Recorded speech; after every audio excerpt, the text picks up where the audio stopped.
Bonjour, bienvenue dans cette vidéo. Je suis Delphine, praticienne en nutrithérapie, spécialisée en micronutrition.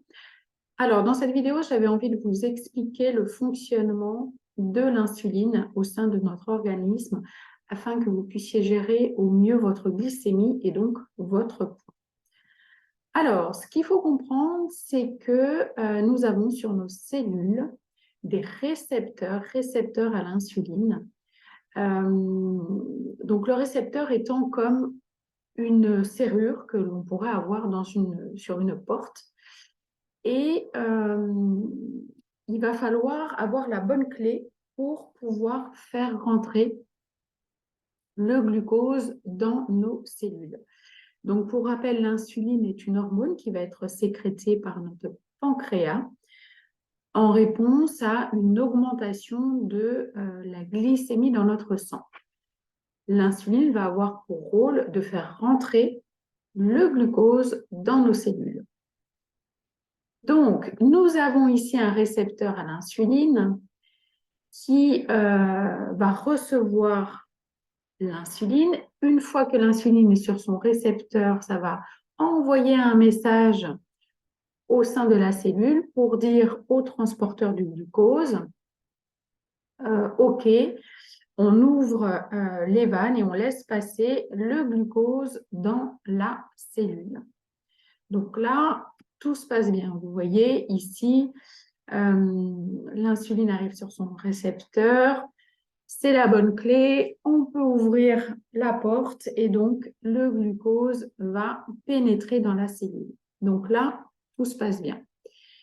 Mais pour que ça se passe correctement, il y a des conditions pour que le récepteur à l'insuline fonctionne correctement. La première des choses, c'est d'avoir des membranes cellulaires fluides pour que le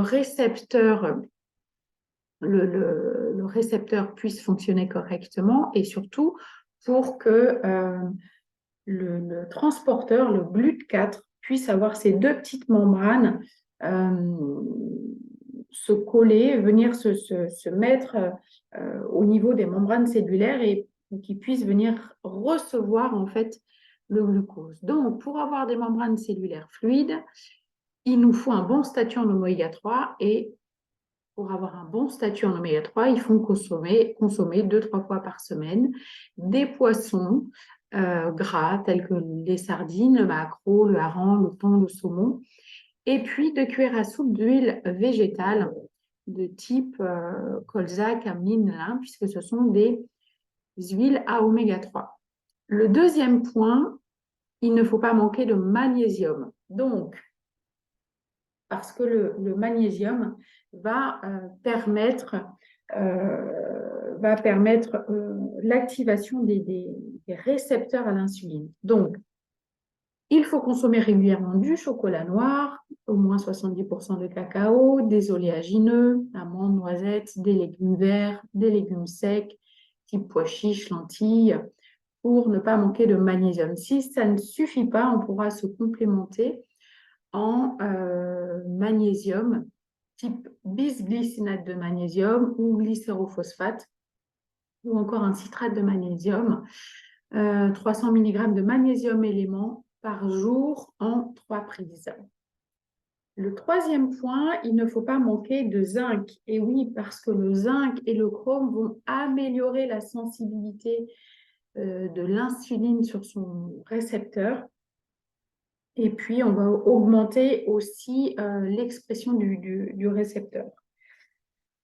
Donc, le zinc, on va le trouver dans les fruits de mer, les abats, la volaille, germe de blé, les levures, noix du Brésil, de la viande rouge, etc., etc. Et puis, pour le chrome, on va les trouver dans les légumes tels que le brocoli, les haricots verts, champignons, asperges, dans les fruits, le raisin, jus de raisin, banane, dans les viandes et dans les œufs, le foie de volaille, le jaune d'œuf, effectivement. Fruits de mer, l'huître et les moules contiennent beaucoup de zinc, de la levure de bière que l'on peut saupoudrer sur nos salades, des pommes de terre, des céréales telles que flocons d'avoine, germes de blé et pain complet, et puis produits laitiers, gruyère, comté et mental. Et le dernier point pour que nos récepteurs à l'insuline fonctionnent correctement, il ne faut pas avoir ce qu'on appelle l'inflammation systémique de bas grade. C'est quoi? C'est une inflammation qu'on ne sent pas. Ce n'est pas une inflammation aiguë où là on va sentir une douleur, une chaleur, une rougeur. Non, c'est une inflammation systémique, donc on ne sent pas. Cette inflammation, on peut la mesurer en demandant à son médecin qu'il nous dose la CRP ultra sensible. Et il faut être le plus bas possible, autour de 0, c'est parfait.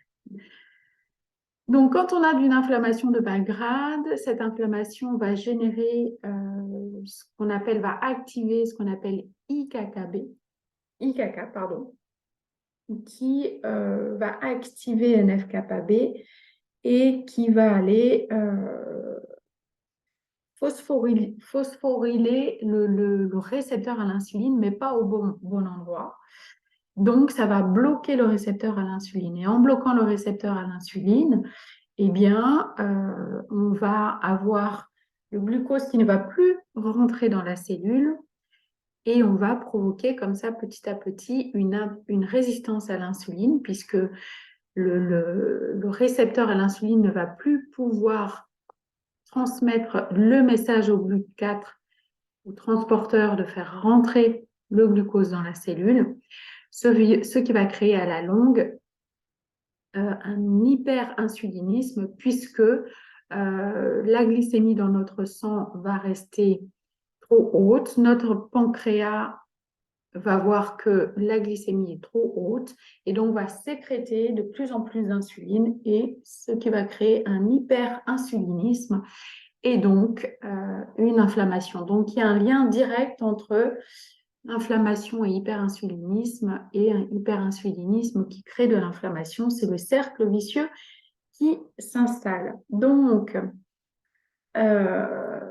pour que les récepteurs à l'insuline fonctionnent correctement, retenez qu'il faut ne pas manquer d'oméga 3, ne pas manquer de magnésium, avoir un bon statut en chrome et en zinc et ne pas avoir d'inflammation systémique de bas grade. Voilà, je vous ferai une autre vidéo concernant l'insuline et la gestion du poids.